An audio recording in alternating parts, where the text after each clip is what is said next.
By the time the casseroles stopped coming, Wayne Calder had already changed the locks. Dorothy Calder stood on the porch of the house she had lived in for 23 years and tried her key twice. It didn't fit. It was the same key Earl had placed in her hand the day they moved in. "This one's yours, Dot," he had said. "Keep it always." Earl died on a Wednesday. Wayne arrived on Thursday. By Friday, the joint bank account was frozen. Dorothy was being pressured to sign a paper she did not understand, and the widow of 23 years was being told to accept a small apartment and leave quietly. They moved through Earl's life with the speed of people who had been waiting. But in the back of Earl's workshop, inside a locked drawer Wayne had overlooked, there was a small manila folder labeled in Earl's careful block letters. "Dot's property." Inside was a $1 deed Wayne had never known existed, and Earl had already placed it in Dorothy's name. The funeral was on a Tuesday. Dorothy had stood beside the grave in her good black coat, the one Earl had always said suited her, the one she had worn to every formal occasion of their 23 years together, and she had held herself with the particular composure of a woman who has decided that grief is a private thing and a graveside is a public place, and she will let the two meet later in a room by herself when there is no one watching and she does not have to be steady for anyone else. She had gone to Ruth's house afterward.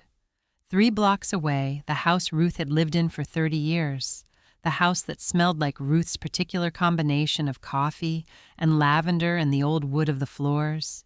She had eaten half a bowl of soup she didn't taste.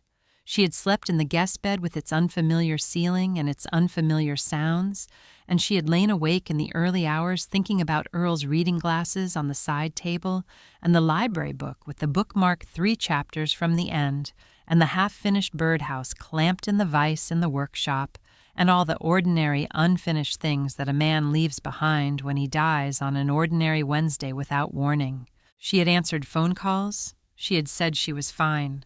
It was easier than saying she didn't know what she was yet. On Friday afternoon, she drove home to pick up her winter coat and her reading glasses and the small frame photograph of Earl. She kept on her nightstand, his face in good light, the summer they had driven to the coast, both of them slightly laughing at something the camera had caught them in the middle of. She parked in the driveway. She walked to the front door. She put her key in the lock. It didn't turn. She tried it again slowly, the way you try something a second time when the first failure doesn't make sense. She checked her keyring, the right key, the same keyring she had carried for 11 years, the key Earl had pressed into her hand the morning they moved in with the particular ceremony of a man who understood that a key was not just a key, who had said, "Here, this one's yours. Keep it always," as if he were giving her something that needed to be kept. She went to the back door. Same thing. She stood on the back step and looked at the door, and then looked at the yard, at the garden Earl had planted along the south fence, at the oak tree he had pruned every fall for 23 years, at the workshop door, in the side of the connected garage, standing slightly open, a narrow gap showing the edge of the workbench inside. She went back to her car. She sat in the driveway for 40 minutes. Then she called Wayne. He arrived 20 minutes later in his work truck, unhurried, with the particular quality of a man who has somewhere else to be and is making a point of not showing it. He was not apologetic. He explained with the measured patience of someone who has rehearsed the explanation until it sounds reasonable that the locks had been changed for security purposes during the estate process, that it was standard procedure, that she was welcome to come inside to retrieve personal items. With someone present, he said. Dorothy looked at him. She thought about something Earl had said once, standing in this same driveway, watching Wayne's truck pull away after a difficult holiday dinner. The words had come quietly, without anger, with the resigned clarity of a man who has spent a long time understanding someone he loves. He had said, "He means well, Dot. He just doesn't mean well for anyone but himself." She followed Wayne inside. The house had been altered in the way that spaces are altered when someone has moved through them with purpose rather than care, not ransacked. Nothing obviously disturbed, but the particular settled order of a home interrupted. A cabinet door left open. A chair moved 6 inches from where it always stood, where it had stood for 23 years, where the floor had a slight wear mark from the leg. The stack of Earl's woodworking magazines on the side table had been replaced with a yellow legal pad covered in Wayne's handwriting list numbers, the efficient notation of a man inventorying. Brenda was in the kitchen. She was standing at the cabinet above the refrigerator, the one where Earl had always kept his financial folders, the neat labeled folders of a methodical man sorted by year. The cabinet was open. Brenda had several folders on the counter and was going through them with the focused attention of someone who knows what she is looking for and is not concerned about being seen looking. She glanced at Dorothy when she came in. She did not stop. Dorothy went upstairs. She took her winter coat from the closet. She found her reading glasses on the bathroom shelf. She went to the nightstand and picked up the photograph Earl, laughing the coast behind him, the summer light on his face. She held it for a moment. On her way back through the bedroom, she passed Earl's side of the bed. His reading glasses were folded on the nightstand beside a library book, with a bookmark still in it, the worn spine of a history book he had been working through for 3 weeks. She could see from the thickness of the remaining pages that he had been 3 chapters from the end. He had not known he would need to finish it. She did not pick up the glasses. She could not yet. They were the specific kind of unbearable, the ordinary kind, the kind that is worse than the large things, because the large things at least announce themselves. She stood beside them for a moment, and then she went downstairs. Wayne was in the kitchen. He had a document on the table, 4 pages, paper-clipped, the dense single-spaced language of something that had been written to look routine. He slid it across the table toward her with the practiced motion of someone who has learned that confidence in delivery makes documents seem more inevitable than they are. He said it's just a family agreement for the estate. Speeds up the process for everyone. Dorothy looked at the document without picking it up. She looked at the cover page, at the title, at the signature line visible at the bottom of the last page. She said, "I'd like to have someone look at this first." Something moved behind Wayne's expression, not on it, behind it. He said, "It's standard, just probate paperwork." Dorothy picked up the document and folded it and placed it in her purse. She said, "I'll have Ruth look at it." She did not tell him that Ruth had already called James Whitfield's office 2 days ago, that the neighbor on the corner whose own mother had gone through something not entirely unlike this had given Ruth the name, with the particular urgency of someone passing on information they wished they had received sooner. She did not tell him that. She turned toward the back hallway. Earl's workshop door was standing open just slightly, a gap of 6 inches showing the edge of the workbench, the hanging tool chest. The birdhouse clamped in the vise, the small lamp he always left on when he was in the middle of something and intended to come back. The lamp was off now, but the birdhouse was still clamped. Wayne stepped into the hallway, not aggressively, just present in the practiced way of someone positioning themselves. He said, "I'm going to handle the workshop." Dorothy looked at him. Then she looked past him through the gap in the workshop door at the workbench with its pinned notes in Earl's handwriting and its worn surface and its 40 years of his hands making things that held. She said, "All right." She walked to her car. "Ah!" She sat in the driveway for a moment before she started the engine. The house was in front of her the way it had been in front of her for 23 years, the porch, the oak tree, the south fence with Earl's garden along it. The ordinary face of a place that had been hers. She opened her purse and took out the folded document. She turned to the first page, dense language standard formatting the visual appearance of routine paperwork. She read slowly the way Earl had taught her to read anything important, every word in order without skipping. On the first page highlighted in yellow, she found it. By signing below, the undersigned relinquishes all future claims to property held under the estate of Earl Raymond Calder, including but not limited to real property, personal property, and financial assets. She read it twice. Then she folded the document carefully along its original crease and put it back in her purse. She thought about what Earl had told her the first winter in this house, walking her through every room, the way he walked through his workshop, naming each thing, knowing each thing certain in the knowledge of what had been built and how. He had stood in the center of the living room and said, "Every nail in this place I know by name. This house knows you now, Dot. It'll hold you." She had laughed at him, but she had believed it. She believed it still.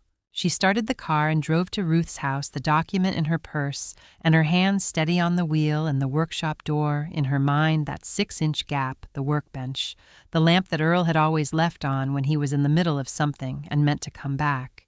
He had been in the middle of something. She was beginning to understand that he still was. 3 days after the funeral, the furniture began to move. Dorothy saw it from the street. She had been driving past, not intending to stop, just taking the long way from the pharmacy back to Ruth's house, the route that went down Calder Street, because 23 years of muscle memory still turned her car in that direction without her fully deciding to, and she saw Wayne's truck in the driveway with the side door propped open and Brenda standing at the top of the front steps directing 2 young men she didn't recognize. They were carrying Earl's armchair, the armchair he had reupholstered himself twice because the fabric was the one Dorothy had chosen, and he said things worth keeping were worth keeping right. The first time he had done it, she had told him to just buy a new one, and he had looked at her with the mild, patient expression of a man who has a different philosophy and has learned there is no point arguing it. He had said, "A good chair knows the shape of you, Dot. You don't throw that away." He had ordered the fabric himself, matched it as close as he could to the original, spent 3 evenings in the workshop stripping and restretching and tacking, and when it was done, he had set it back in its place by the window, and she had sat in it, and he had stood back and looked satisfied. That was the chair going down the front steps. Dorothy drove around the block, then around again. She did not go in. Something in her, the practical instinct of a woman who had spent a career as a school administrator, who had learned that the worst thing you could do in a situation still developing was to act before you understood the full shape of it, told her to stop and think before she acted. She parked down the street and called Ruth. James Whitfield was already at Ruth's kitchen table when Dorothy arrived. His briefcase opened, the relinquishment document Dorothy had brought from her purse spread flat in front of him. Ruth had called him the day before. The neighbor on the corner whose mother had gone through something not unlike this 3 years ago, and who had given Ruth the name with the particular urgency of someone passing on information they wished they had received, sooner had recommended him specifically. He was a compact man in his early 60s with reading glasses pushed up on his forehead, and the unhurried manner of someone who has been doing careful work for a long time and has stopped being surprised by the ways people behave when money and grief arrive in the same room. He read the document fully before he said anything. Then he said if she had signed this, it would have been very difficult to undo. Dorothy said, "I nearly did. The first evening." James said, "I know. That's the design of it." He said it without editorializing, just the plain professional assessment of a man reading an instrument and identifying its purpose. He confirmed what she had already found on the first page: relinquishment of all claims to real property, personal property, and financial assets held under the estate of Earl Raymond Calder. He walked her through the specific language clause by clause with the clear, unhurried explanation of someone who believes that understanding what has been done to you is the necessary first step toward addressing it.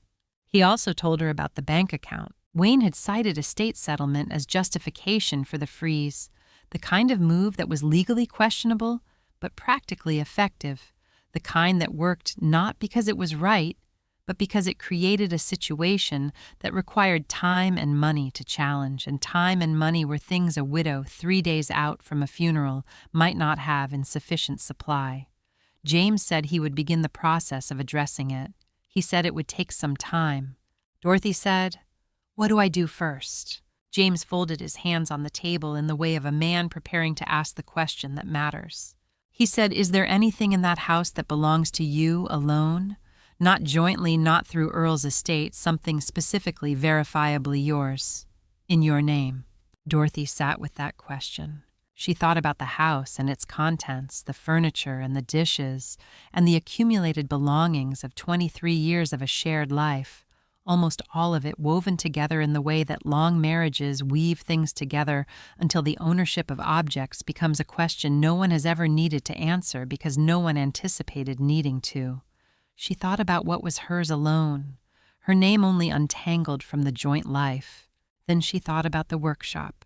She said, "Earl's workshop. He never let anyone in there but me." She went back that evening.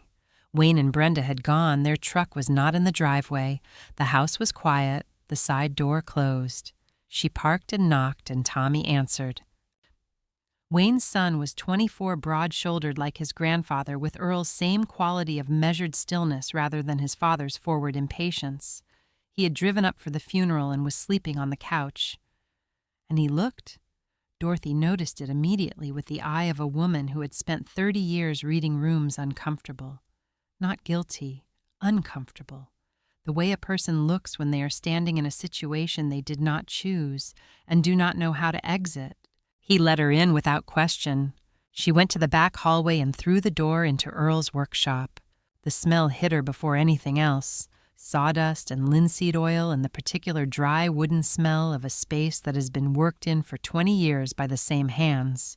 She stood in the doorway for a moment and let it be what it was, the closest she had been to Earl since Tuesday, the closest she could get. Then she went in. The workbench ran the length of the far wall, worn smooth at the edges, where his hands had rested 10,000 times. The tool chest stood to the right. Chest high, the tools hung on the pegboard above it, in the specific order Earl had kept them in for as long as she had known him, each tool with its outline traced in pencil on the board, so he would always know at a glance if something was out of place. The birdhouse was still in the vise, half finished, the joints fitted, and waiting for the glue to cure that would never now be applied.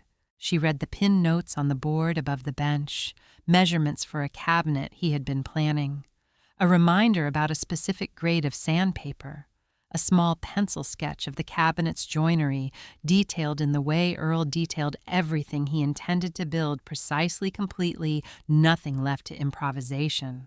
His handwriting, compact and unhurried, like the man himself. She looked at the tool chest.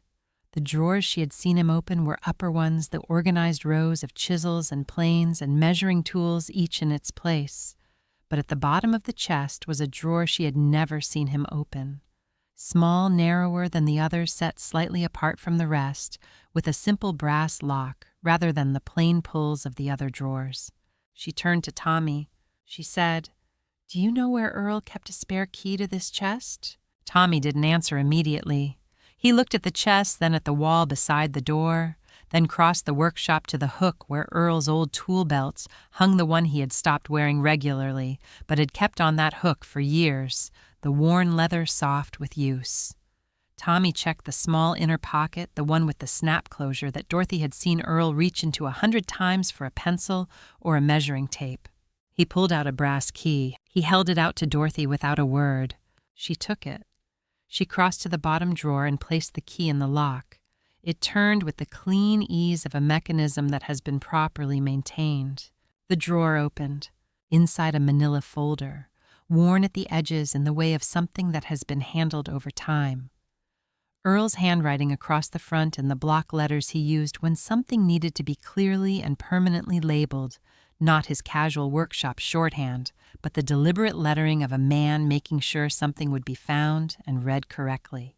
Dot's property. She sat down on the workshop stool, the low 3-legged stool Earl had made himself that had lived in this workshop since the first year they were together, and she opened the folder. 3 items inside. A property deed county issued, the legal paper slightly stiff with age. A county assessment notice dated. And beneath both of these, a note on Earl's personal stationery, folded in thirds, her name on the front in his handwriting. She unfolded the note first. 4 sentences. His careful, deliberate handwriting, the same hand that had built cabinets and birdhouses, and a workshop stool she was sitting on right now. Dot. This is the cabin off Route 9. It's been in your name for 5 years. I had James Whitfield file it properly. No one can argue it. It's yours. She read it twice. Then a 3rd time. She looked up at Tommy. He was standing near the bench, not intruding, not pretending not to watch.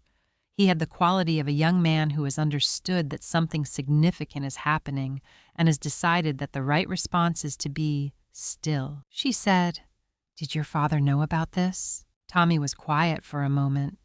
The workshop was quiet around them, the particular quiet of a space that has been someone's private place for a long time, that holds its silence with the same care it holds everything else. He said, "No, I don't think Dad ever came in here." A beat. Then he added quietly, Grandpa Earl didn't let many people in here. Dorothy looked at the note in her hands, then at the deed beneath it, then at the date on the deed 5 years ago filed with the county through James Whitfield, in her name alone, while Earl was still alive and working in this workshop and driving past the Route 9 cabin on the way home, sometimes slowing the truck down without explaining why. She heard him very clearly from a drive years ago that she had not thought about in a long time. She had said it was just an old cabin.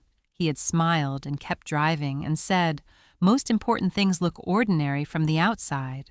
She looked at the plaque on the wall above the workbench. Small carved wood, the letters Earl had cut himself in the careful way he cut everything. She had seen it so many times she had stopped seeing it. Built to outlast the builder. She placed the folder carefully inside her coat. She thanked Tommy.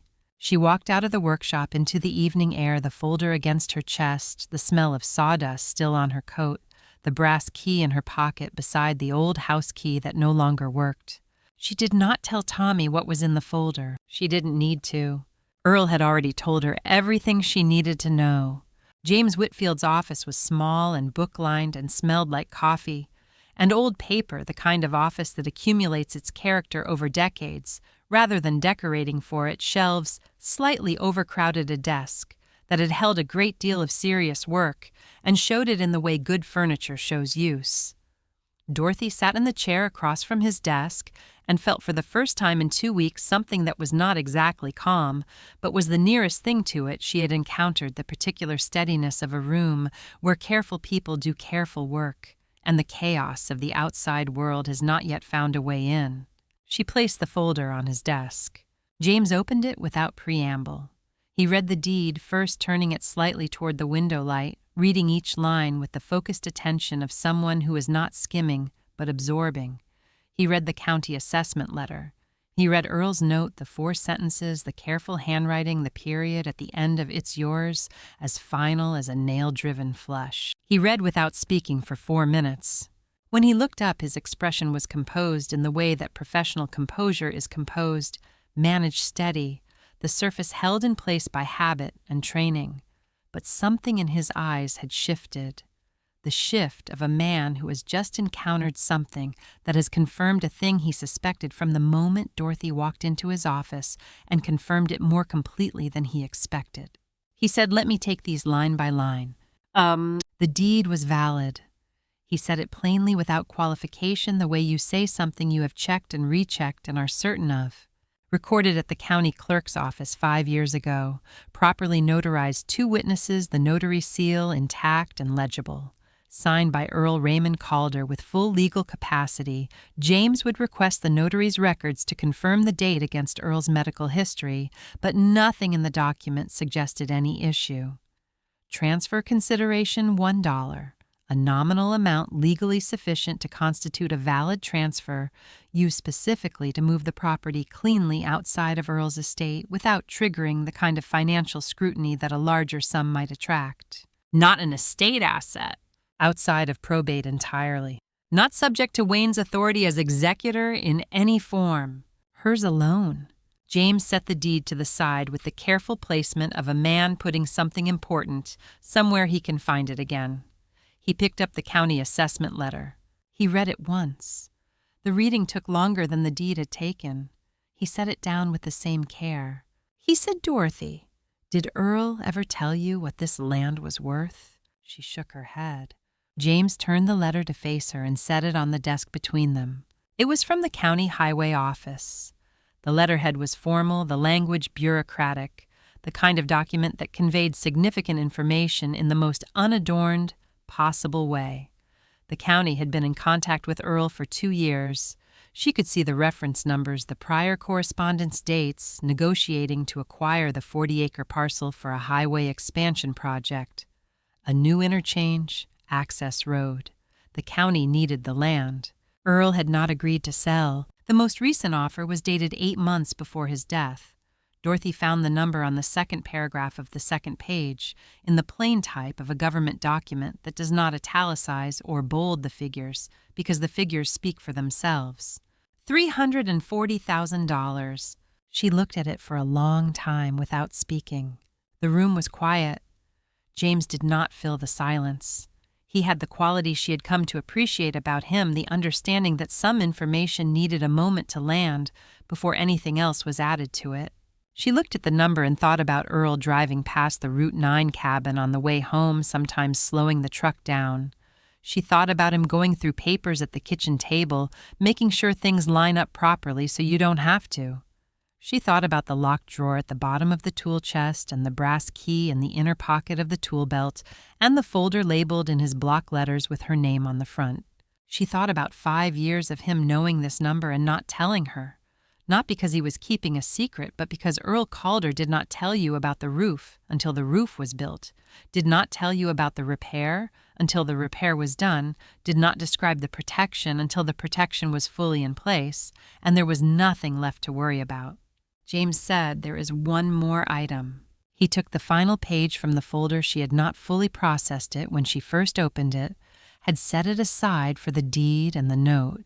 He laid it flat on the desk. A timber assessment, independent appraisal of the oak stand on the eastern portion of the parcel.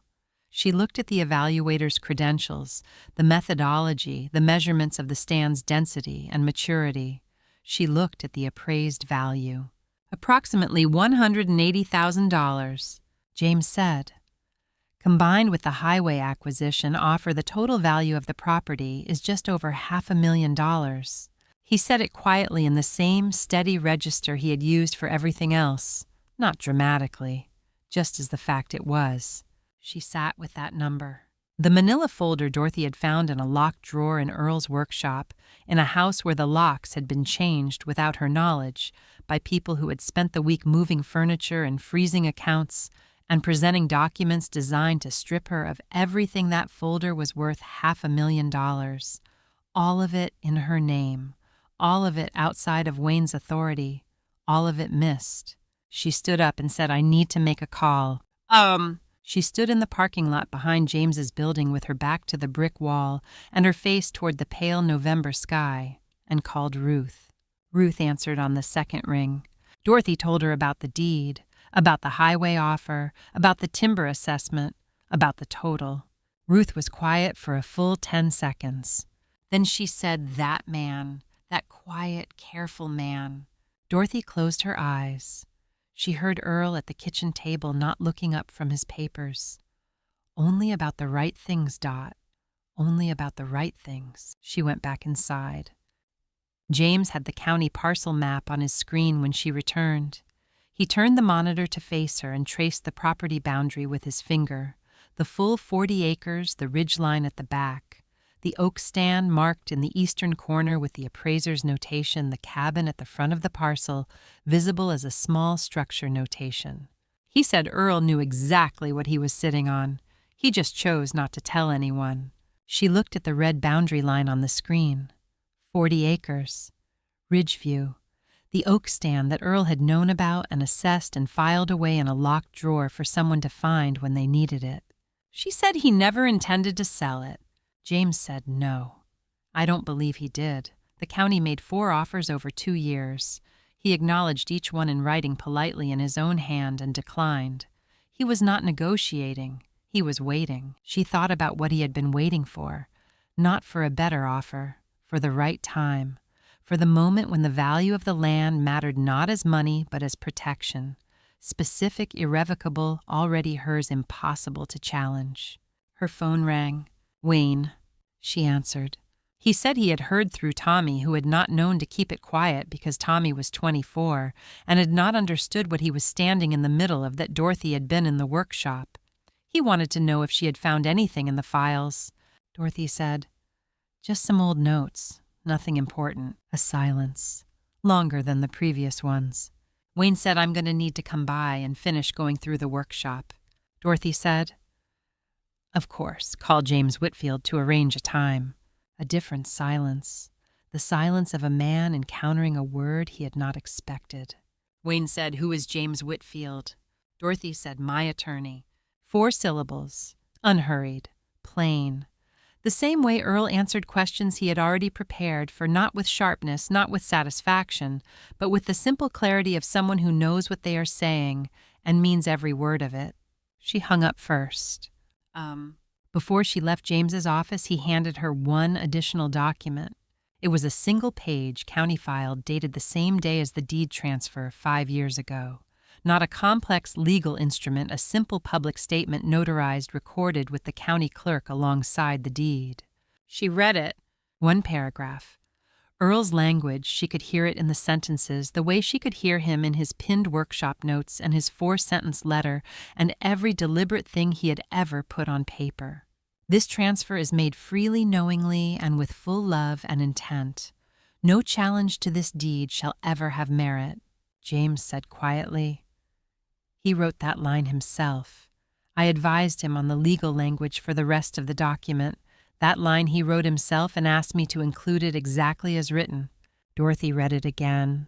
Full love and intent. She folded the page carefully and placed it in her coat pocket alongside the note with the 4 sentences. This is the cabin off Route 9. It's been in your name for 5 years. I had James Whitfield file it properly. No one can argue it. It's yours. And she picked up her bag and thanked James and walked out into the November afternoon. The air was cold and clear. The parking lot was ordinary. Across the street, a hardware store, a dry cleaner, the normal life of a normal Tuesday proceeding, without any awareness of what had just been said in the office above it.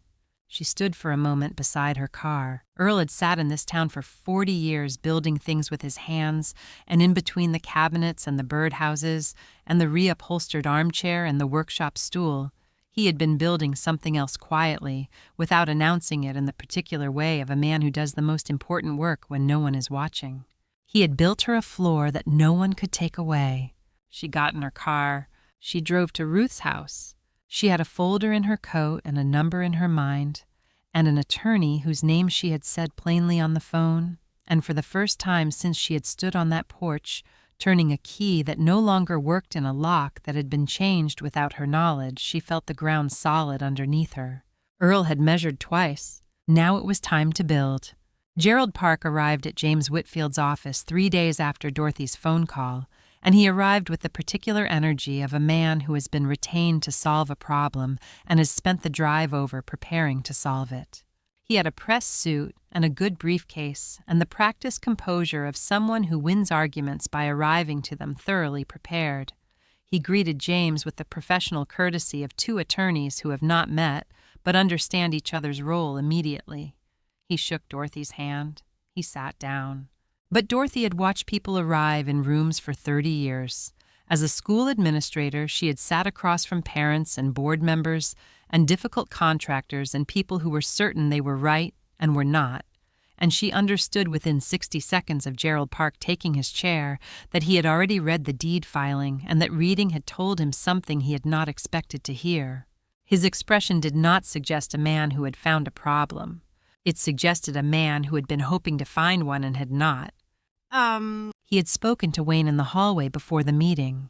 Dorothy had not been present for that conversation, but James had told her it would likely happen, and she had waited in the small conference room with her hands folded and the manila folder on the table in front of her and the particular steadiness she had been practicing since the evening she sat on Earl's workshop stool and read 4 sentences in his handwriting. Wayne came in after Gerald. He sat across from Dorothy and James with the expression of a man who has been told something on the way in that has required him to revise his opening position and who is not yet certain what his revised position is. Gerald opened his briefcase and placed his own copy of the deed filing on the table. He looked at Wayne. He said with the careful, neutral delivery of a professional managing a client's disappointment, "The deed is recorded 5 years ago. Outside probate, Dorothy's name is sole owner. The $1 consideration is unusual but fully legal in this state. We've checked the statute. We've checked the case precedent. It holds." Wayne said there must be a basis for... Gerald said Wayne. He said it the same way Linda Marsh had said Julian. The professional tone that means stop talking and hear this. He said the county filing makes it publicly recorded. It was accessible to anyone who pulled the parcel records at any point in the last 5 years. There is no viable argument. No court would touch it. Wayne sat back. He had the look Dorothy had seen on certain faces, at certain moments the look of a man whose certainty has been removed and who has not yet found what to replace it with. She did not feel satisfaction at this. She felt the complicated, slightly sorrowful thing she had felt intermittently since the funeral, the understanding that Earl had loved his son and known him completely, and that both of those things were true at once, and that the second had made the first more difficult in ways that had never been fully resolved. James waited. He did not press. He laid out the legal reality document by document in the same unhurried manner that had characterized every interaction Dorothy had had with him: the deed, the county assessment, the timber appraisal, the combined value, the absence of any mechanism by which any of it could be reached by the estate. He was thorough, and he was not unkind, and he did not editorialize. And when he had finished laying out the documents, he set his hands flat on the table and said, "There is one more item." He opened his desk drawer. He placed a sealed envelope on the table. The envelope was cream-colored, slightly thickened, the flap sealed with the particular care of someone who intended the seal to last. On the front, Earl's handwriting, the block letters he used for things that needed to be clearly and permanently understood. Dorothy's name. And below it, in the same hand, an instruction. To be opened only with Dorothy present in the presence of an attorney. Not before. Dorothy looked at it for a moment without touching it. She recognized the handwriting the way she recognized everything that had ever come from Earl's hands immediately, completely, with the specific recognition that comes from a lifetime of paying attention to the same person. She had been looking at this handwriting for 23 years. She knew its weight before she read its words. James said Earl left this envelope with my office 18 months before he died. His instructions were specific and in writing. He had filed a separate directive with the office indicating that the envelope was to be held until Dorothy came in with an attorney present. He stated that he did not wish it opened under any other circumstances. 18 months before he died. She thought about Earl at the kitchen table the year before he was gone, folding the newspaper and saying, "I've been thinking about the cabin," and her telling him she didn't want to talk about estate things, and him saying, "It's not estate things. It's just making sure the last thing I do is the right thing." She had let it drop. She had trusted him completely. She had not known how completely she was right to do so. James slid the envelope across the table. Dorothy picked it up. She held it for a moment in both hands, the slight thickness of 3 pages, the weight of 18 months of knowing the sealed edge that had been waiting since before she had any reason to look for it. She opened it. 3 pages. Handwritten both sides, dated 18 months before he died, a Tuesday in February, the kind of date that means nothing until later when you map it against everything else and understand how far ahead he had been thinking. The penmanship was exact, the same hand that had built the workshop stool she sat on, that had fitted the joints of the unfinished birdhouse that had written Dot's property on the front of a manila folder and locked it in a drawer for her to find. He wrote about Wayne first. Not in anger. Dorothy had expected some note of frustration, some settling of old grievances, and found instead what she should have expected from Earl, which was clear-eyed, patient clarity, the tone of a man who has looked at something honestly for a long time and is now writing down what he sees without embellishment. He wrote that he had watched over many years the way Wayne treated Dorothy, speaking over her in conversations about decisions that affected her directly, dismissing her contributions as sentiment rather than judgment, assuming because she was quiet and did not fight back that she had no position worth considering. He wrote about specific moments not to catalog grievances, but to make the pattern plain so that it was documented, so that it was on the record, and the only record that mattered to Earl, which was the one Dorothy would someday hold.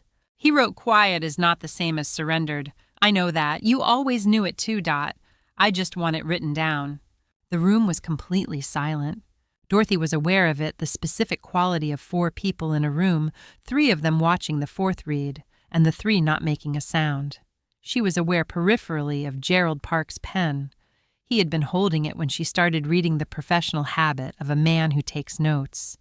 At some point during the first page, she heard the small sound of it being set on the table. She did not look up, but she knew he had not picked it up again. She read on. Earl wrote about the cabin. He had bought it 22 years ago before he and Dorothy were married, when it had been a different kind of purchase. A piece of land on a ridge with a view he had liked and a price he could manage. He had held it. He had paid the taxes. He had let it sit on the Route 9 road and grow the oak stand that a timber assessor would value at $180,000, and he had watched the county begin to need the interchange, and he had understood what the land was sitting on top of and what it would mean. And 5 years ago, watching by then the way things were developing, understanding with the specific clarity of a man who loves his son and knows him and has stopped pretending those two things are incompatible, he had transferred it to her. He wrote, "I know Wayne. I love my son, but I know him. And I made sure the one thing that would outlast this family's worst instincts was yours before I was gone." Dorothy turned to the third page. He wrote about the cabin itself, about the porch and the ridge view. He wrote, "Don't sell it to the county, not unless you choose to. Sit on the porch first. Decide from the porch." She thought about Earl driving past the cabin on the way home sometimes, slowing the truck without explaining. She thought about what he had said from the driver's seat. Most important things look ordinary from the outside, and understood now that he had been talking about the cabin and also about her and also about himself, and that all three had been true at once. Then she read the last line. "I wasn't afraid of dying, Dot. I was only afraid you'd feel alone in a room full of people. I hope this helps with that." She sat with that sentence. The room was still around her. Wayne across the table with his hands folded, Gerald Park with his pen untouched on the table in front of him, James with his folder closed and his hands quiet.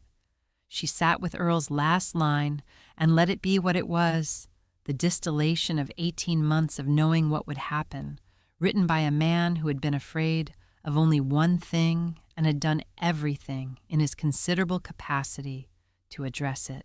She folded the letter carefully page by page along the original creases. She placed it in her coat pocket. Wayne said finally into the silence he had been holding for 3 pages, "What did it say?" Dorothy looked at him.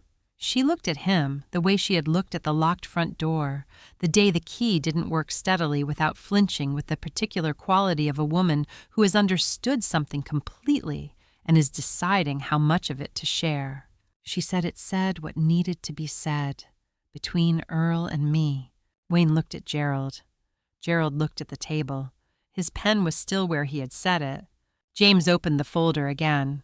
He produced one final document and placed it on the table with the same quiet care he had placed everything else. It was the county's most recent offer letter. Dorothy could see the date 3 weeks ago. She could see the figure updated from the one in Earl's folder, $380,000, because the highway project timeline had moved forward and the county's need had become more urgent.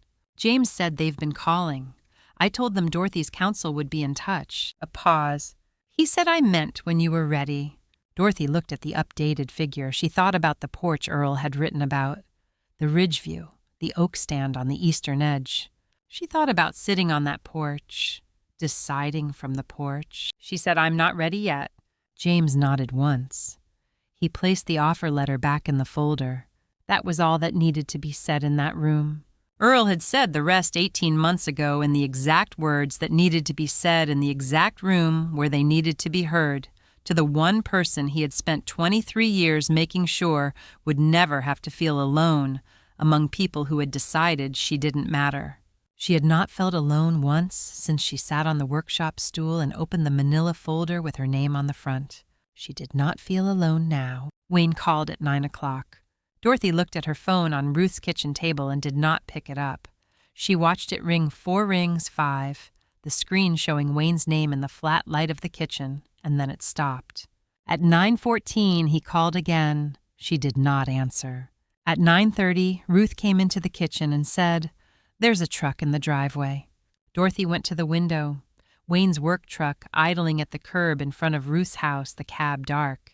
She could see the shape of him behind the wheel, the particular silhouette of a man sitting with his hands probably on the steering wheel, looking at the front door, deciding something. She watched him sit there for 12 minutes. Then the truck pulled away. At 10 o'clock, her phone rang again. She looked at the screen. Tommy, she answered. Ah! He sounded tired in the way that young people sound tired when the exhaustion is not physical, when it comes from a long accumulation of uncomfortable truths that have been building for years and have finally, in the space of the past 2 weeks, become impossible to keep carrying without acknowledging the weight. He said Dad's attorney told him this morning, no viable challenge to the deed. He told Dad to let it go. A pause. He said Dad didn't take it well. Dorothy listened. She did not fill the pauses. She had learned over years of difficult conversations that the most useful thing you could do when someone was trying to tell you something hard was to leave them room to say it. Tommy said that Brenda had been pushing since James's meeting, find another angle.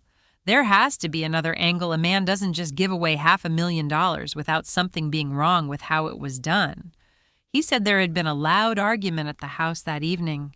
He said that Pamela Wayne's sister, who had flown in for the funeral and gone home 2 days after, had now been called in and was talking about consulting her own lawyer, and that Wayne was torn between Brenda's pressure and Gerald Park's clear-eyed assessment and some other thing Tommy could not name, but that had been visible in his father's face since the meeting.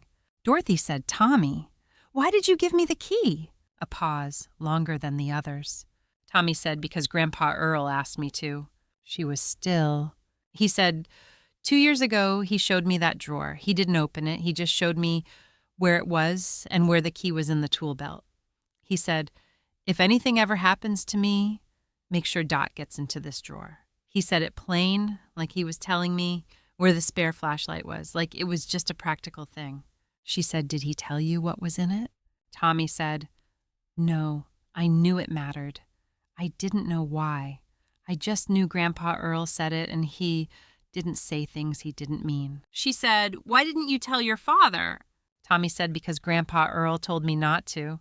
He said it simply without drama in the tone of a 24-year-old who had been asked to keep a confidence by a man he trusted completely and had kept it for 2 years through the illness and the funeral and the past 2 weeks of all of this, waiting for the moment that required him to act on it. Dorothy sat for a moment with the phone in her hand and thought about Earl 2 years ago in his workshop, showing his grandson a locked drawer and a brass key and saying, make sure Dot gets into this. Planning ahead with the same patient precision he brought to the joinery of a cabinet, fitting each piece into its place before it was needed. She said, thank you, Tommy. He said, I just did what he asked. She said, I know. That's why I'm thanking you. Wayne came to her apartment the next morning. Alone. No Gerald Park, no briefcase, no prepared language. He was in his work clothes, the practical worn clothes of a man who spends his days building and fixing and moving through the world with his hands.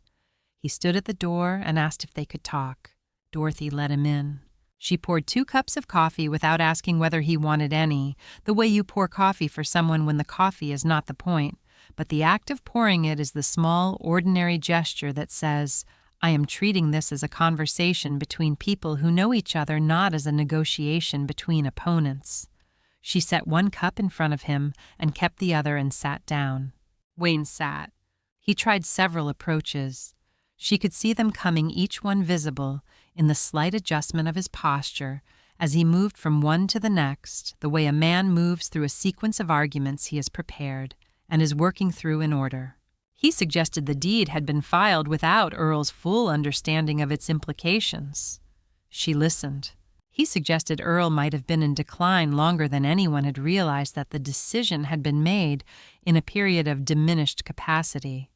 She listened. He suggested the cabin had sentimental family significance that she might, if she chose, consider in the spirit of preserving Earl's legacy. She listened. She did not argue with any of it. She did not counter. She let each argument arrive and be what it was, the increasingly narrow options of a man who has run out of legal ground and is now working through the emotional territory looking for a foothold. She watched the small wooden bird on the kitchen windowsill while he talked. Earl had carved it their first December together, sitting at the kitchen table on a Sunday afternoon with a small piece of wood and a pocket knife, working with the focused, unhurried attention he brought to everything he made. She had asked what it was. He had said, chickadee. For the windowsill. So you always have something that stays.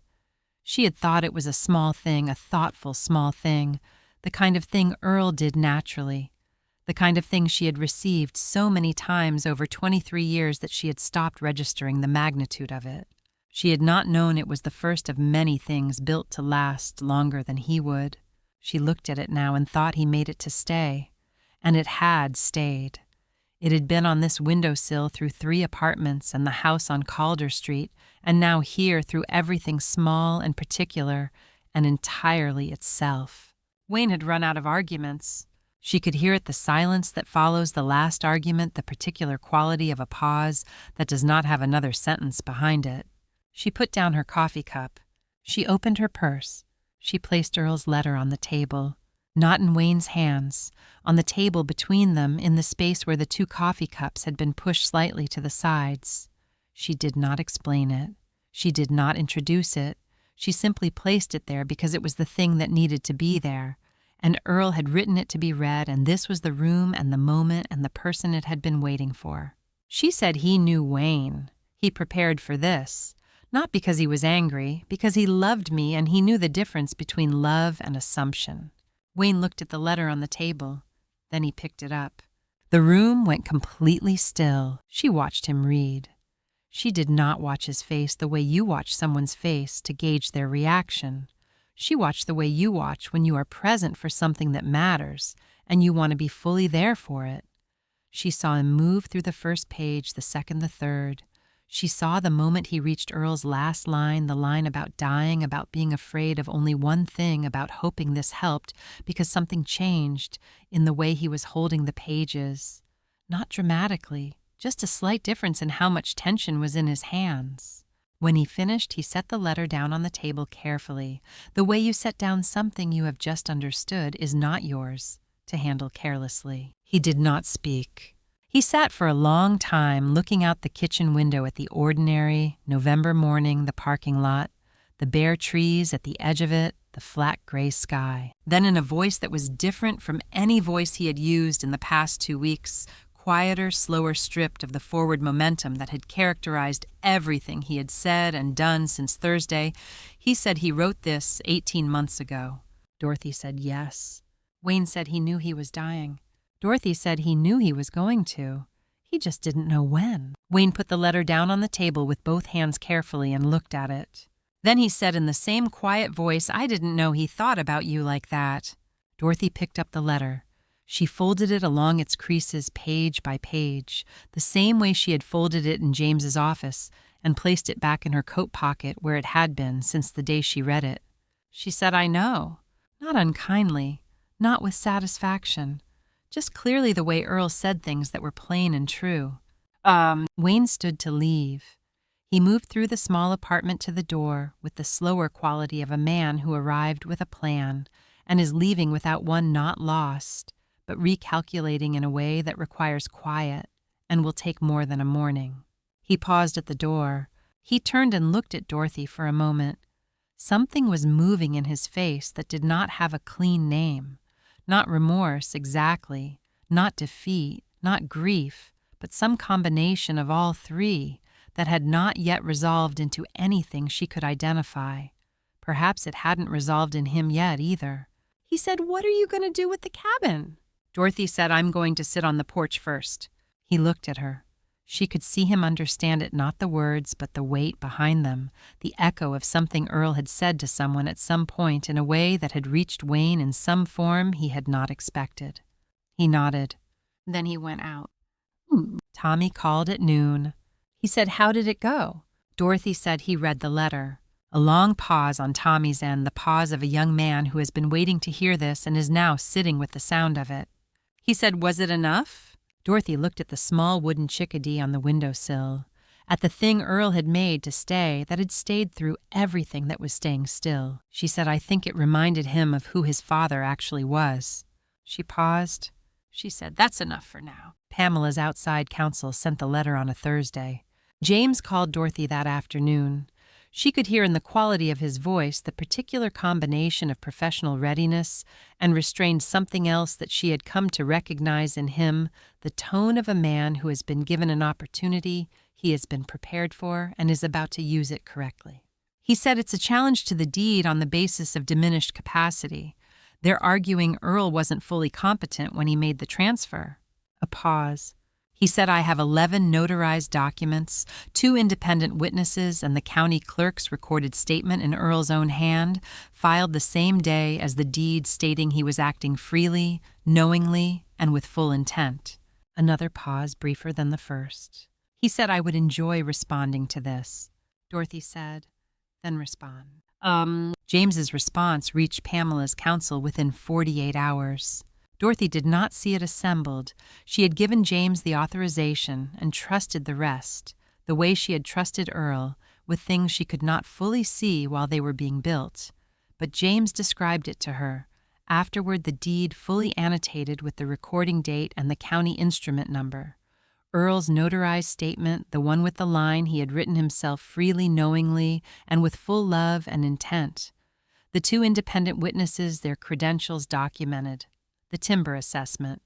The Highway Correspondence 4 offers over 2 years, each one acknowledged and declined in Earl's own hand.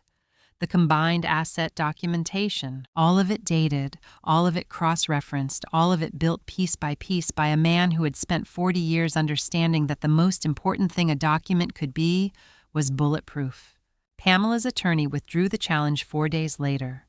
The notification came by email at 8:17 on a Friday evening, the particular hour of an email sent at the end of a week by someone who has accepted an outcome and wants to close the matter before the weekend, wants it done, wants to stop being in the room with it. James forwarded it to Dorothy with a single line, as expected. She read it at Ruth's kitchen table with her coffee and thought about Earl at the kitchen table the year before he died, saying, "It's not estate things. It's just making sure the last thing I do is the right thing." He had done the right thing with the thoroughness of a man who knew exactly what right required and had not cut a single corner in delivering it. The formal settlement meeting was on a Tuesday. Dorothy dressed simply. Dark blue, the color she wore when she wanted to be clear rather than impressive. The color that said, I am here and I know why. She stood at her kitchen window for a moment before she left, looking at the small wooden chickadee on the sill. She did not put it in her pocket. It belonged on the windowsill where Earl had made it to be, but she thought about it when she chose what to wear, and that was enough. James met her in the parking lot. They walked in together without needing to say much, 2 people who have worked through something difficult and have arrived at the part where the work has been done, and what remains is the completion of it. The conference room held 5 people, Dorothy and James on one side, Wayne and Gerald Park on the other, and a mediator provided by the county court, a practical woman of about 60, with reading glasses, and the efficient warmth of someone who has sat in many rooms like this one and has learned to hold them steady. The room was quiet. Gerald Park had clearly spoken to Wayne over the weekend. Wayne sat with the stillness of a man who has arrived somewhere he did not expect to arrive, and has made a decision in the days between Tommy's call and this Tuesday morning about how to conduct himself there. He did not have the forward momentum of the man who had arrived at James's office with a press suit and a briefcase.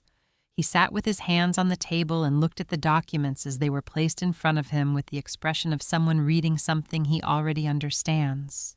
He signed the deed confirmation without challenge. His pen moved across the signature line with the deliberate motion of a man doing something he has accepted, rather than something he is being forced into, and the distinction was visible, and Dorothy noted it. He signed the release of the frozen joint bank account. He agreed to the timber management plan, the document Dorothy and James had prepared, which would bring in steady income from the oak stand's managed harvest over the next several years, without disturbing the land itself, without selling to the county, without removing from the ridge the thing Earl had watched grow there for 22 years. Dorothy had prepared one additional request. She said, I'd like Earl's workshop to be returned to my access, not the house, just the workshop, the workbench, the tools, the birdhouse in the vise, left intact. Wayne looked at her. She could see him processing the ask, its smallness relative to what had just been signed, the specificity of it, the fact that it was not a financial request or a property expansion, but something else entirely. He said yes, of course. He had not expected this to be the ask. She could see that too. The mediator looked briefly at Dorothy with an expression that was professional, and also underneath the professional surface, something quieter. The expression of a woman who has read a county legal statement filed by a man who wrote freely, knowingly, and with full love and intent, and understands without commenting what she has read. She did not say anything, but Dorothy saw it.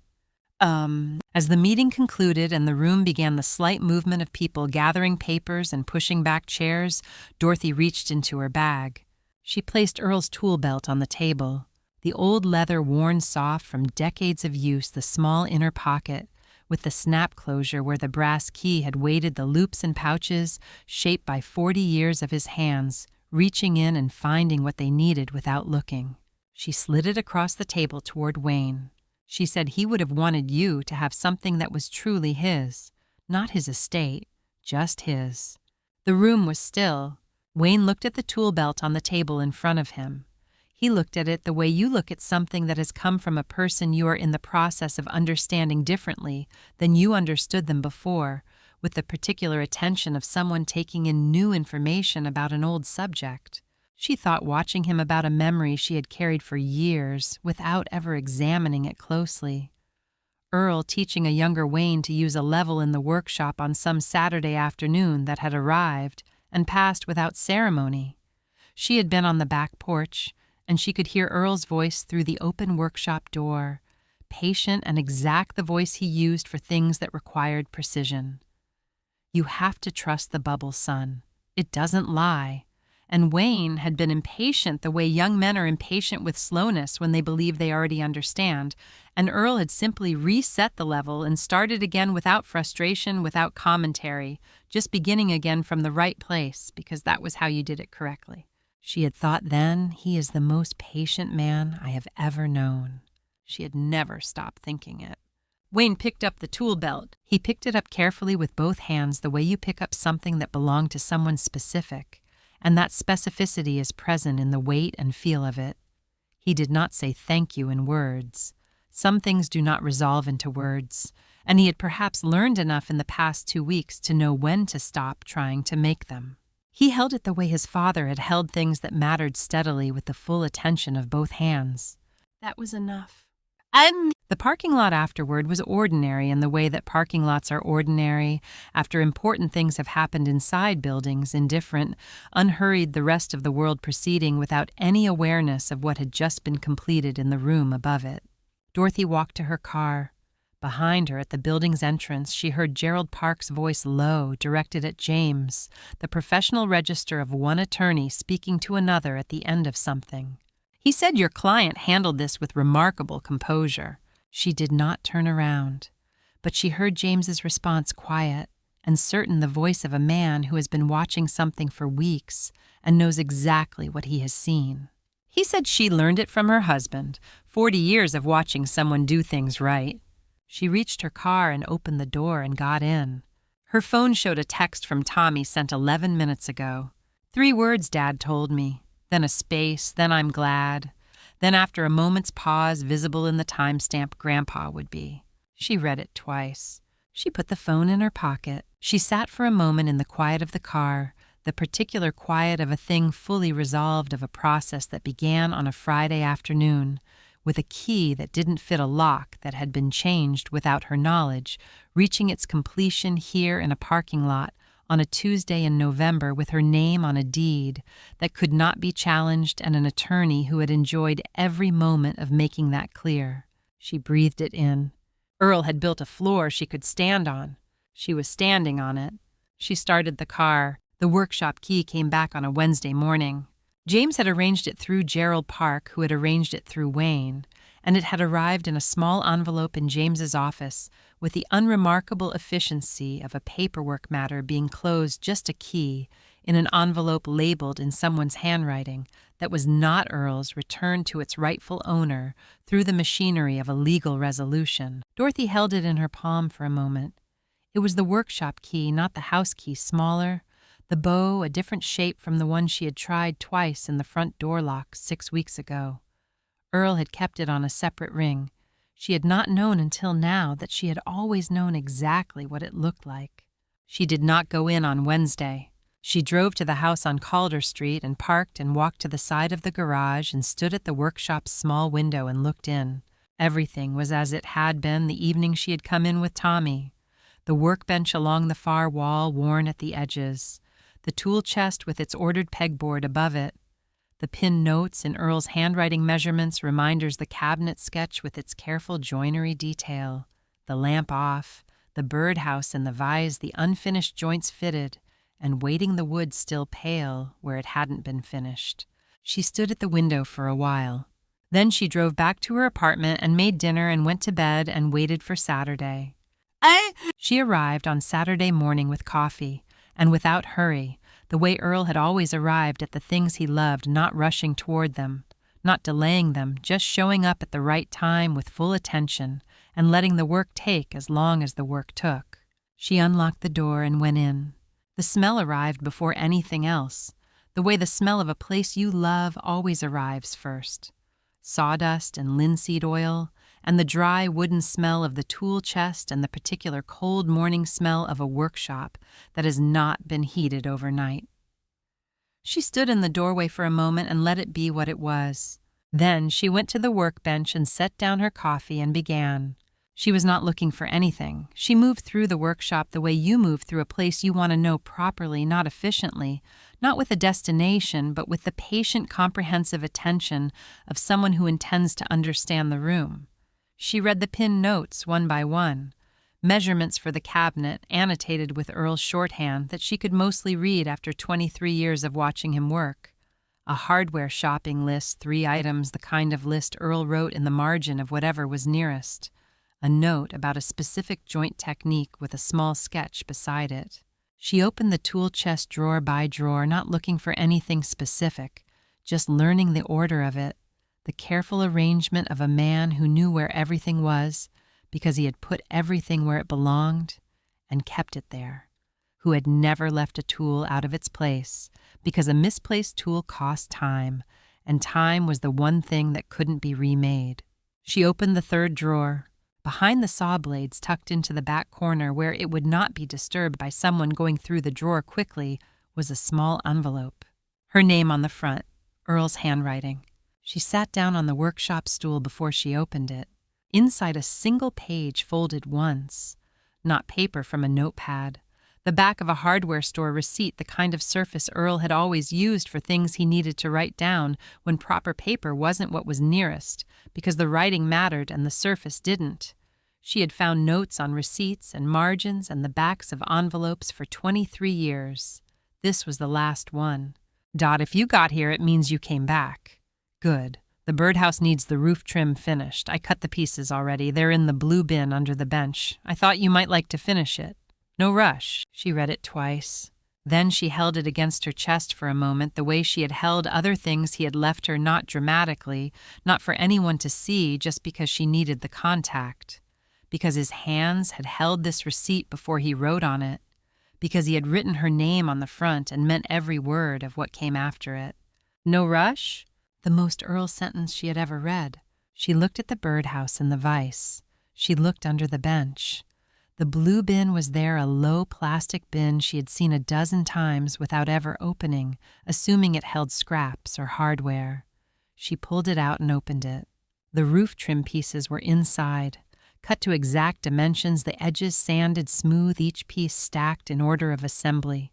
He had done everything but the fitting had measured and marked and cut and sanded and set them aside in the right sequence so that whoever finished it would only need to bring attention and patience to the work, not recalculate what he had already calculated. He had written the note 6 weeks before he died. She knew from the date on the notebook entry, James had mentioned the small notebook in the tool chest, the last entry reading birdhouse finish in spring. Dot might want to do the roof that he had planned this, with the same deliberateness he had planned everything else, not as a legal instrument, not as protection, just as Earl leaving her something to come back to something to do with her hands in this room, a reason to be here, that was about making rather than grieving. She sat on the stool for a long time. Ruth came that afternoon. Dorothy heard her car in the driveway, and then the sound of her knock on the workshop door, and she called, "Come in," and Ruth appeared in the doorway with her coat on and the expression of a woman who has driven 3 blocks because she needed to see how her sister was doing and intended to find out. She stopped when she saw Dorothy at the workbench. Dorothy was fitting the first roof trim piece, testing the angle against the birdhouse frame, holding it in place to check the line, setting it down to look at it properly from a small distance. Earl's way. Measure the eye as well as the instrument, he had always said. The eye catches what the ruler misses. Ruth stood in the doorway for a long moment without speaking. Then she said, "Are you all right?" Dorothy considered the question the way she considered things that deserved a real answer rather than a reflex one. She said, "I think I am. I think I might be finally." She told Ruth about the note, about the blue bin under the bench, the trim pieces measured and cut and waiting, about Earl writing the birdhouse note in the small notebook 6 weeks before he died. Dot might want to do the roof, and then cutting the pieces and putting them in the bin and leaving just enough left to do so that she would have a reason to come back to this room and use her hands in it. Ruth, who had known Earl for 23 years, sat down on the step stool in the corner of the workshop without taking off her coat. She sat the way you sit when you have arrived somewhere and intended to stay for a while. She said that man never did anything accidentally in his life. Dorothy looked at the birdhouse in the vise. At the first trim piece she had set against the frame, waiting to be fitted properly, the angle close, but not yet certain. She said no, he really didn't. They sat in the workshop for the rest of the afternoon, Ruth on the step stool, Dorothy at the bench, the work proceeding at the pace that careful work proceeds, which is the pace that cannot be rushed without losing something essential. Before she left that evening, Dorothy took Earl's hardware receipt note and pinned it to the board above the workbench. She found a space among the measurements and the cabinet sketches, and the reminder about the hardware store, among the evidence of his thinking and his planning and his particular way of putting things in order before they were needed. She pressed the pin in carefully straight so the note hung level, his handwriting on his receipt in his room among his things. She stood back and looked at it. Then she turned off the lamp. She locked the workshop door and walked to her car in the early evening cold, the November air clean and still the oak tree at the back of the property, dark against the sky. She called James from the car. She said, "Tell them no, not the land, not the cabin, not now, not unless I choose it later for my own reasons." James said the county will want a timeline. Dorothy said Earl told me to sit on the porch first. I haven't done that yet. I want to do that before I decide anything else. A pause. She heard James make a small sound that was not quite a laugh, but was in the same territory, the sound of a man who has spent 6 weeks watching someone navigate something difficult with complete precision and is not surprised by this particular answer. He said, "I'll let them know." She drove back to her apartment through the November dark with the workshop key on her keyring, the small one, the different shape, the one that opened the room where Earl had spent 40 years making things last, and the roof trim pieces half fitted in the vise waiting for next Saturday. The birds would need it ready by spring. Spring didn't wait. She had learned that from Earl in January, holding pieces in the cold garage while he fitted the joints, and she asked why they were doing this now, and he had answered without stopping work, because the birds need it ready by spring, and spring doesn't wait. She had shaken her head at him. She had held the pieces for 2 more hours. On a Saturday in early November, Dorothy drove to the cabin off Route 9 for the first time since Earl's death. She brought a thermos of coffee. She brought Earl's old flannel shirt from the workshop hook, the one that had been hanging there so long it had taken on the shape of his shoulders, soft, from years of use, smelling still faintly of the workshop, in the way that worn clothing holds the places it has been. She brought the manila folder, not because she needed to review the documents, she had read them enough. She knew them the way she knew Earl's workshop now completely, and without needing to check, but because the folder was where the story had started, in the locked drawer at the bottom of the tool chest.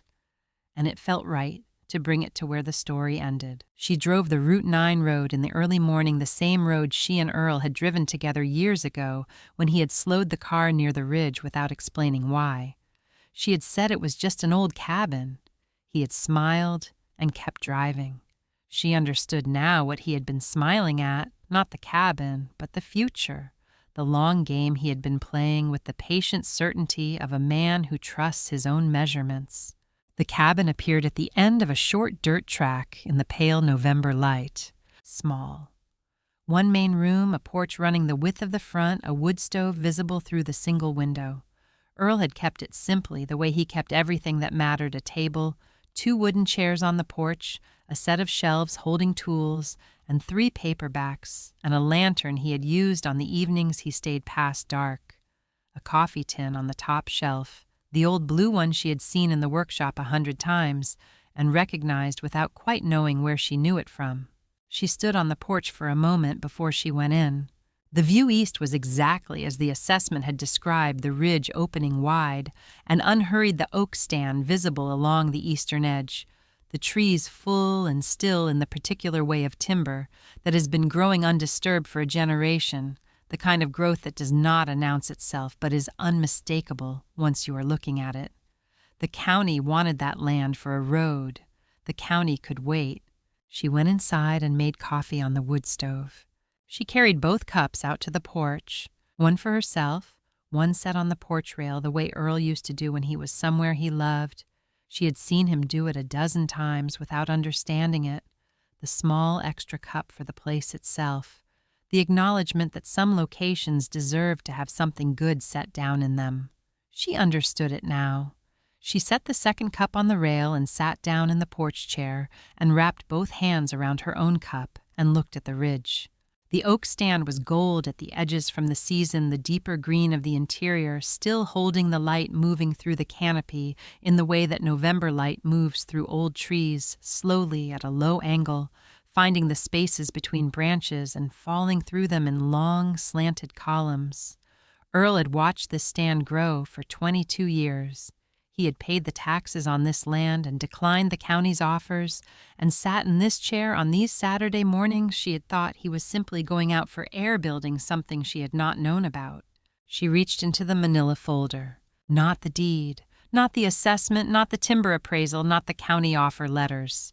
She reached into the back pocket, the thin inner pocket where she had placed 3 days ago the last item she had not yet opened. A card sealed smaller than the others. Earl's handwriting on the front and the block letters he used for things that needed to be found. For the porch, when you get there. She had found it the night she reviewed the documents with James tucked into the back of the folder behind the county paperwork. She had held it and known without deciding it consciously that it was not meant to be opened in James's office or at Ruth's kitchen table. It was meant to be opened here. Earl had written where for the porch, and she had trusted his instructions the way she had always trusted his instructions, because he did not write them carelessly. She opened it now. His handwriting. 2 lines in the center of the card, with the unhurried precision of a man who has said everything that needed to be said in other documents, and is now saying only what is left. "You made it, Dot.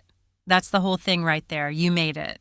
And below, in letters slightly smaller, the kind he used for the things he said in passing that mattered most. "The coffee tin is yours, too. I left it full." Dorothy laughed. A real laugh, quiet, startled, the kind that arrives before you have decided to laugh, surprised out of you by someone knowing you so completely that they can reach across 2 years and make you laugh on a cold November porch with a cup of coffee and a ridge view and an oak stand that a county highway office had been trying to buy for 2 years. He had known she would make coffee first. He had known she would find the tin on the shelf. He had known that the small domestic detail of a coffee tin left full would say something to her that a larger gesture would say, "I thought about you here. I thought about you making coffee in this room. I thought about the specific shape of you in this specific place, and I left something ready for you." She sat on the porch and drank her coffee and looked at the ridge. The oak stand moved slightly in the morning wind, the slow collective motion of old trees that have stood long enough to stop being surprised by weather. She thought about Earl buying this land 22 years ago on a Route 9 drive that had looked like a casual outing. She thought about him filing the deed 5 years ago through James's office quietly on a Tuesday afternoon, going home afterward and saying nothing. She thought about the county offers arriving and him acknowledging them politely in his own handwriting and declining each one, not angrily, not dramatically, just declining because the land was not for sale, because the land was for her, because he had always been several steps ahead, of where she could see.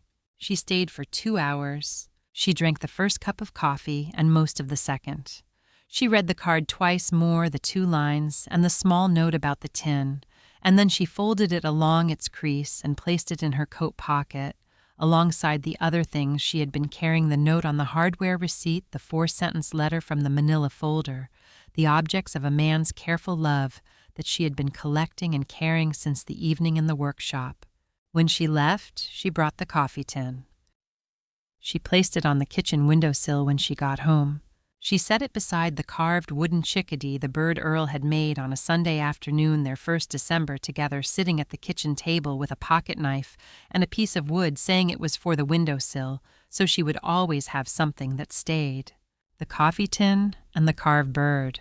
2 things Earl had made, both of them built to outlast him, one with a pocket knife on a Sunday afternoon at the beginning of their life together, one on a shelf in a cabin on a ridge where he had been preparing for the end of it. Both of them exactly where he had intended them to end up, placed there by Dorothy's own hands on a November evening in a kitchen that was hers, in a life that was hers in the future. He had spent 20 years quietly, patiently, without announcement building for her to inhabit. She stood at the window for a moment and looked at them. 2 things that stayed.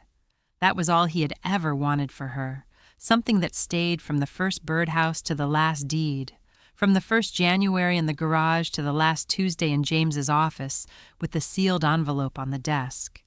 Everything else had been architecture, scaffolding, the careful, meticulous structure that supported the one simple thing, something that stays. That evening, Dorothy called Tommy. He answered on the second ring the way he had answered since the beginning, promptly, without pretense, the way of a young man who had decided to be available. She told him she had been to the cabin.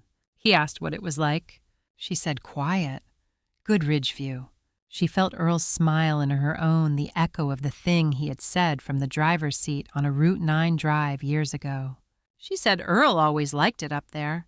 Tommy was quiet for a moment, the particular quiet of someone receiving something that has multiple layers and is taking all of them in. Then he said, "Can I come see it sometime?" Dorothy looked at the coffee tin on the windowsill, at the carved bird beside it, at the 2 things that had outlasted the man who made them, sitting in the light of the kitchen on a November evening, exactly where they belonged. She said, "I'll make coffee." Earl Calder had been a carpenter for 40 years. He had spent those years learning that the most important things were never the ones assembled quickly. They were the ones fitted joint by joint, measured, twice built, to hold weight that hadn't arrived yet. He had built furniture that lasted, and workshops that held, and birdhouses that waited in vices for roof trim pieces to be fitted in by the hands of someone who came back to the room because he had left her a reason to come back. He had built a floor no one could take away. He had built it in locked drawers and county filings and sealed envelopes and a coffee tin left full on a shelf, and a note on the back of a hardware receipt that said, "No rush," in the most Earl way possible. He had built it for Dorothy, for the woman who had stood on the porch of her house with a key that didn't work in a lock that had been changed without her knowledge, and had sat in her car for 40 minutes and had not fallen apart, and had driven to her sister's house and waited for Saturday. He had known she would wait for Saturday. He had known she would go back to the workshop when she was ready. He had known she would find the drawer and the folder and the note and the trim pieces in the blue bin and the coffee tin on the shelf. He had known all of it with the quiet, particular certainty of a man who had spent 23 years paying attention to the same person and had arrived at the end of them at a complete understanding of who she was and what she needed and what she was capable of finding if he left her the right things to find. He had not been afraid of dying. He had only been afraid she would feel alone. She did not feel alone. She had not felt alone since the evening she sat on his workshop stool and opened a manila folder with her name written on the front in his handwriting and read 4 sentences that told her everything she needed to know about what came next. The cabin was hers. The ridge was hers. The oak stand and the porch and the coffee tin and the view east in the early morning light, all of it hers, all of it prepared for her, all of it built to outlast the builder. That was the whole thing right there. She had made it.